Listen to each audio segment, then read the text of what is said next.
वाले देसी और बगल वाले देसी शुक्रिया था और बहुत बहुत धन्यवाद करती हूँ। और क्या कहती हूँ कि जाता नहीं हम परदेसी में कमाई क्या सुन पियरिया हो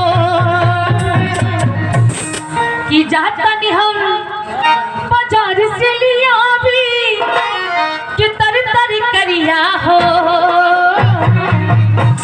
कि बोला काका हम रोप दी रोपनिया